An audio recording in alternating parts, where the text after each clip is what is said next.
झारखंड में चल रहे राजनीतिक संकट के बीच सत्ताधारी महागठबंधन के 32 विधायक रायपुर पहुंचे। मुख्यमंत्री भूपेश बघेल ने की मुलाकात।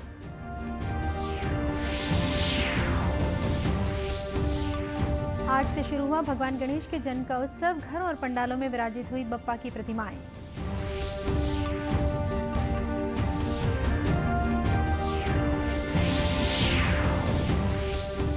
2 और 3 सितंबर को छत्तीसगढ़ में 3 नए जिलों का उद्घाटन। अब 31 हो जाएंगी जिलों की संख्या।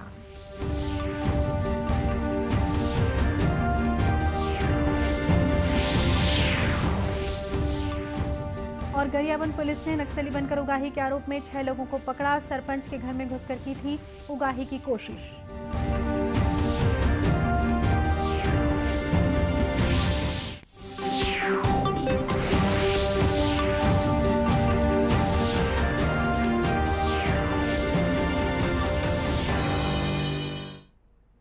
नमस्कार, आप देख रहे हैं दूरदर्शन समाचार। मैं हूं शीतला शुक्ला। अब समाचार विस्तार से। झारखंड में चल रहे राजनीतिक संकट के बीच सत्ताधारी महागठबंधन के 32 विधायक रायपुर पहुंच गए हैं। कांग्रेस और झारखंड मुक्ति मोर्चा के वरिष्ठ नेताओं की अगुवाई में पहुंचे विधायकों को नवा रायपुर स्थित एक रिसोर्ट में ठहराया गया है। छत्तीसगढ़ के मुख्यमंत्री भूपेश बघेल ने कल देर रात इन विधायकों से मुलाकात की।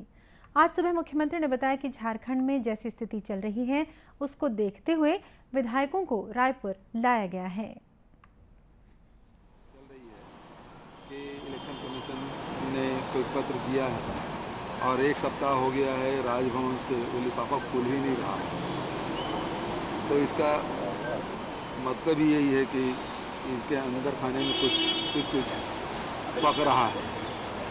तो ऐसी स्थिति में वहाँ के दोनों पार्टियों ने, झारखंड मुक्ति मोर्चा और कांग्रेस पार्टी ने अपने विधायकों को सुरक्षित रखने का फैसला किया। छत्तीसगढ़ आए, उनको स्वागत है।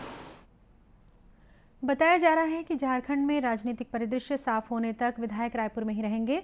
ऑफिस ऑफ प्रॉफिट के एक मामले में भारत निर्वाचन आयोग की एक सिफारिश के बाद झारखंड में ये संकट खड़ा हुआ है। बताया जा रहा है कि अपनी सिफारिश में आयोग ने मुख्यमंत्री हेमंत सोरेन की विधानसभा सदस्यता रद्द करने की बात कही है। आज गणेश चतुर्थी है।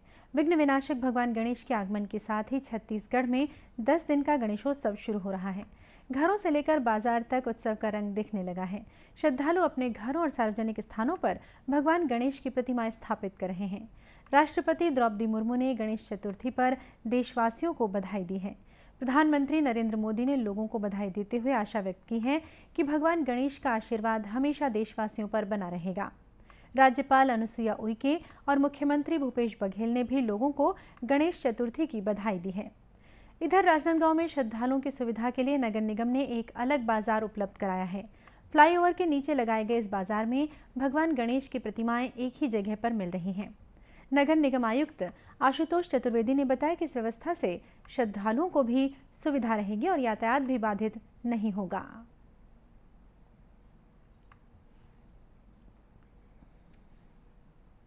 गणेश जितने मूर्तिकार हैं, गणेश प्रतिमाओं को बेचने के लिए हमने उन्हें अलग से एक बाजार उपलब्ध करा दिया फ्लाईओवर के नीचे, ताकि व्यवस्थित रूप से एक जगह पे शहर के सारे लोग आएँ और खरीदी कर सकें और उन्हें भी सुविधा होगी, मूर्तिकारों को भी इसमें सुविधा होगी। हर वर्ष की तरह इस वर्ष भी गाइडलाइंस जारी हैं। माननीय सुप्रीम कोर्ट के निर्देशानुसार जो डीजे हैं तय डेसिबल से अधिक उसमें साउंड नहीं बजाना है और आपको जो भी पंडाल है वहाँ स्थायी मीटर कनेक्शन अवश्य ले लें। प्लास्टर ऑफ पेरिस की मूर्तियां ना बनावें एनजीटी के गाइडलाइन के अनुसार और साथ ही कानून व्यवस्था बनाने में प्रशासन का सहयोग करें। महासमुंद के हाई स्कूल मैदान में गणेशोत्सव का बाजार सजा है। श्रद्धालु यहां से बप्पा की प्रतिमाएं लेकर जा रहे हैं। जिले भर में छोटे बड़े पंडालों में भी प्रतिमाएं विराजित की जा रही हैं। मूर्तिकारों को उम्मीद है कि कोरोना प्रतिबंध हटने के बाद इस साल उनका कारोबार अच्छा होगा। 350 से 400 नग मूर्ति हम लोग के पास, जो कि 100-125 से लेकर 8,000 तक मूर्ति है। और उम्मीद तो है, बाकी माहौल के हिसाब से अभी कुछ कहा नहीं जा सकता क्योंकि माहौल तो एकदम ठंडा है, कैसे देख रहे हैं। कोरोना प्रतिबंध खत्म होने के बाद हो रहे गणेशोत्सव से श्रद्धालुओं में भी खासा उत्साह देखा जा रहा है। आए हैं गणेश जी 2 साल बाद, बहुत अच्छा बैठ रहा है और बहुत सुंदर सौभाग्य की बात है। 2 साल बीमारी हटा हुआ, कोरोना 2 साल तक लगातार था, कम से कम इस बार कोरोना नहीं है। लोगों को बहुत उत्साह है गणेश जी के लेने के लिए, खरीदने के लिए। मार्केट में चालू हो रहा है खरीदार लेने के लिए, जो 21 अगस्त को गणेश जी बैठने वाले हैं। गणपति बप्पा मोरया, मंगल मूर्ति मोरया। और मैं हर साल अपने घर में गणेश बप्पा जी को बैठाती हूँ। तो जब भी गणेश चतुर्थी आती है और हम लोग बहुत ज्यादा इंतजार करते हैं कि कब गणेश चतुर्थी आएगी, कब हम बप्पा को विराजेंगे। तो आज गणेश चतुर्थी में मैं अपने घर में बप्पा को विराजी हूँ। और अभी कोरोना की वजह से 2 साल से ना तो पंडाल में गणेश जी बैठा पा रहे थे, ना घर में अच्छे से कर पा रहे थे। इस वजह से इस बड़ी महामारी के बाद आज हम लोग इतने दिनों बाद गणेश चतुर्थी मना रहे हैं। 10 दिन का ये गणेशोत्सव भाद्रपद शुक्ल पक्ष की चतुर्थी तिथि से शुरू होकर चतुर्दशी तक चलता है। मान्यता है कि भाद्रपद शुक्ल पक्ष की चतुर्थी को ही भगवान गणेश का जन्म हुआ था। ये पूरा उत्सव बप्पा के जन्मोत्सव के तौर पर मनाया जाता है। गणेश चतुर्थी का पर्व शांति एवं सौहार्दपूर्ण वातावरण बनाए रखने के लिए राजनांदगांव पुलिस ने शहर में पैदल मार्च किया। करीब 400 पुलिस जवान एक साथ सड़क पर निकले, इसमें पुलिस अधिकारी भी शामिल थे। शहर के सड़कों और बाजारों से गुजरते हुए पुलिस अधिकारियों ने लोगों को सुरक्षित उत्सव मनाने का भरोसा दिलाया। अतिरिक्त पुलिस अधीक्षक संजय महादेवा ने बताया कि गणेश उत्सव के दौरान किसी भी प्रकार की अप्रिय घटना को रोकने के लिए पुलिस मुस्तैद रहेगी। गौरवशाली परंपरा रही है, बहुत धूमधाम से मनाया जाता है और उस दौरान बहुत सारे जो असामाजिक तत्व के लोग हैं वो लोग अपना उल्लू सीधा करने के लिए कभी कभी अपराध कर बैठते हैं। तो उनको एक संदेश देने के लिए करीब 400 की संख्या में नगर पुलिस अधीक्षक, थाना भारी कोतवाली, थाना भारी बसंतपुर, थाना भारी सोमनी, थाना भारी लालबाग और नगर पुलिस अधीक्षक गौरवराज सर सबके साथ मिलकर के एक पैदल मार्च किया गया है। राजनांदगांव में गणेश पर्व का गौरवशाली इतिहास रहा है। यहाँ की गणेश झांकी विसर्जन की झांकी प्रसिद्धि पूरे प्रदेश में है। इसे देखने के लिए दूर दूर से लोग राजनांदगांव आते हैं। मुख्यमंत्री भूपेश बघेल 2 और 3 सितंबर को भव्य समारोह में मोहला मानपुर, अंबागढ़ चौकी, सारंगढ़ बिलाईगढ़ और खैरागढ़ छुईखदान गंडई जिलों का उद्घाटन करने वाले हैं। मुख्यमंत्री जी का जो कार्यक्रम तय हुआ है उसके मुताबिक 2 सितंबर को मुख्यमंत्री भूपेश बघेल मोहला के मिनी स्टेडियम में मोहला मानपुर अंबागढ़ चौकी जिले का शुभारंभ करेंगे। अगले दिन यानी 3 सितंबर को सारंगढ़ के खेलभाटा मैदान में सारंगढ़ बिलाईगढ़ जिले का उद्घाटन होगा। 3 सितंबर को ही खैरागढ़ स्थित राजा फतेह सिंह खेल मैदान में खैरागढ़ छुईखदान गंडई जिले का उद्घाटन होना है। इसके साथ ही छत्तीसगढ़ में जिलों की कुल संख्या 31 हो जाएगी। प्रशासन ने आयोजन की तैयारियां तेज कर दी हैं। गरियाबंद पुलिस ने नक्सली बनकर उगाही के आरोप में 6 लोगों को गिरफ्तार किया है। इनके पास से 3 एयरगन, वॉकी टॉकी, नक्सलियों जैसी वर्दी और नक्सली पर्चे भी बरामद हुए हैं। पकड़े गए लोगों में पुलिस का एक बर्खास्त सहायक आरक्षक और आत्मसमर्पण कर चुका पूर्व नक्सली भी शामिल है। गरियाबंद के पुलिस अधीक्षक जीआर ठाकुर ने बताया, इन आरोपियों ने खुड़ियाली गांव के सरपंच के घर घुसकर मारपीट की थी और 5 लाख रुपयों की मांग की थी। पता चला कि जब हमने इसका विश्लेषण किया तो पता चला सबसे पहले ये क्षेत्र नक्सली प्रभावित क्षेत्र नहीं है, नक्सली कैसे यहाँ आए। दूसरा और विवेचना में ये पता चला कि ये कार से गए हुए थे। तब हमको पूरा एक बात पुख्ता हो गया कि ये फर्जी लोग हैं जो कि उगाही के उद्देश्य वहाँ गए थे। इस पर विवेचना हमने प्रारंभ किया, सीसीटीवी फुटेज वगैरह निकाला और उसके आधार पर हम लोग 5 संदेहियों को पूछताछ किया, जिससे उसने अपना जुर्म कबूल किया और 5 में से एक गौतम चक्रधारी जो कि अभी गरियाबंद में रहता है, ये पूर्व भी इसी तरह के प्रकरण में जेल जा चुका है और अभी बेल पे है।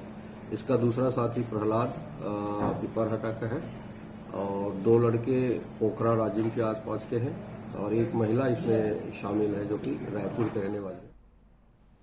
पुलिस ने बताया कि इस गिरोह की ये पहली वारदात थी, लेकिन पूर्व नक्सली गौतम चक्रधारी पहले भी इसी तरह के अपराध में जेल जा चुका है। बताया गया कि इस वारदात की योजना भी इसी ने बनाई थी। भिलाई स्थित मैत्री बाग चिड़ियाघर में सफेद बाघ किशन की मौत हो गई है। 9 वर्षीय नर बाघ पिछले 2 साल से कैंसर से पीड़ित था। किशन का इलाज मैत्री बाग के चिकित्सक और अंजोरा पशु चिकित्सालय के वाइल्ड लाइफ विशेषज्ञ चिकित्सक के मार्गदर्शन में चल रहा था। अथक प्रयासों के बावजूद इसे नहीं बचाया जा सका। दुर्ग के वन मंडलाधिकारी शशि कुमार ने बताया कि बाघ के पोस्टमार्टम के बाद उसका अंतिम संस्कार कर दिया गया है। मैत्री बाग में एक सफ़ेद नर बाघ की मृत्यु हो गई। उसके बाद वन विभाग मुख्य वन संरक्षक के साथ वहां पर पहुंचा और वहां पे उस बाघ का पीएम किया गया है और उसको विधिवत तरीके से उसका अंतिम संस्कार किया गया है। यह बाघ जो 9 वर्ष का था, उसकी मृत्यु अभी प्राइमा फेसी किसी बीमारी के कारण लग रही है। पीएम के बाद यह स्पष्ट होगा कि किन बीमारियों के कारण उसकी मृत्यु हुई। ओडिशा के नंदनकानन के बाद छत्तीसगढ़ के मैत्री बाग को सफ़ेद बाघों की नर्सरी कहा जाता है। यहाँ से अब तक 12 सफ़ेद बाघ दूसरे राज्यों को दिए जा चुके हैं। किशन की मौत के बाद अब यहाँ 5 सफ़ेद बाघ ही बचे हैं। केंद्र सरकार के महत्वाकांक्षी जल जीवन मिशन के तहत हर घर नल कनेक्शन पहुँचाने की योजना आदिवासी बाहुल्य कोरबा जिले के लिए वरदान साबित हो रही है। इस योजना से ग्रामीणों का जीवन कैसे बदला है, आइए देखते हैं ये रिपोर्ट।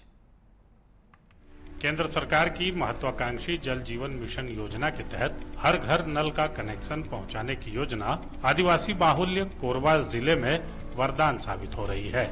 इसके तहत देश के सभी लोगों को स्वच्छ पीने योग्य जल पहुंचाने की मुहिम शुरू की गई है। एक वक्त था जब कोरबा जिले के ग्रामीण और वनांचल क्षेत्रों में साफ पेयजल एक बड़ी समस्या थी। ग्रामीणों को पीने के पानी के लिए कई मील पैदल चलना पड़ता था, लेकिन अब इस बड़ी समस्या का निदान केंद्र सरकार की जल जीवन मिशन योजना ने कर दिया है।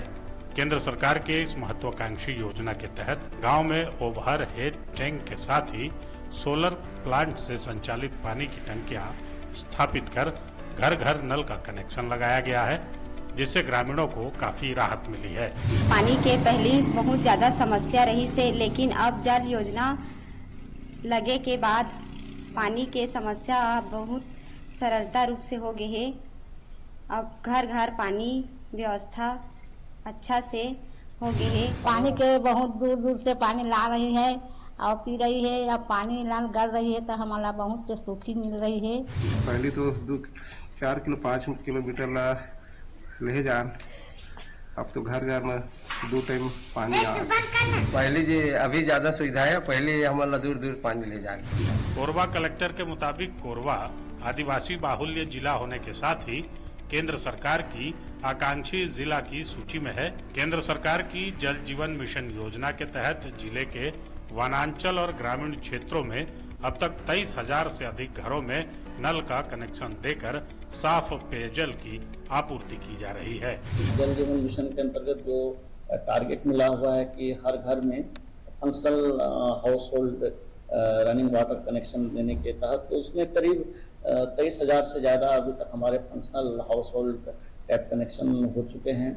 इसके अलावा जो हमारे सोलर वाले हैं वो भी ऑलमोस्ट कंप्लीशन की स्थिति है।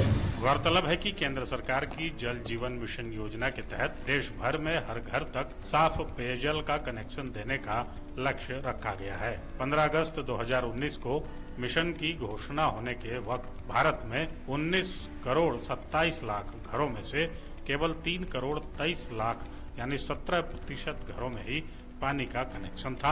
ऐसे में वर्ष 2024 तक हर ग्रामीण घर तक नल से जल पहुंचाने की सरकार की प्रतिबद्धता पूरी करने की दिशा में जल जीवन मिशन अग्रसर है। Bureau report, DD news. और अब अंत में मुख्य समाचार एक बार फिर। झारखंड में चल रहे राजनीतिक संकट के बीच सत्ताधारी महागठबंधन के 32 विधायक रायपुर पहुंचे। मुख्यमंत्री भूपेश बघेल ने की मुलाकात।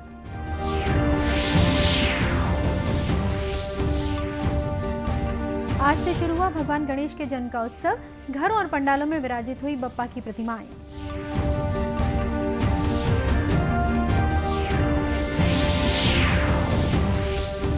और 3 सितंबर को छत्तीसगढ़ में 3 नए जिलों का उद्घाटन। अब 31 हो जाएगी जिलों की संख्या।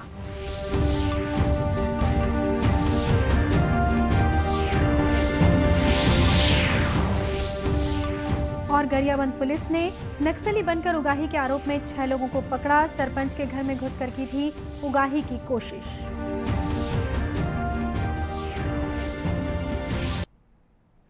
इसी के साथ ही समाचार बुलेटिन समाप्त हुआ। नमस्कार।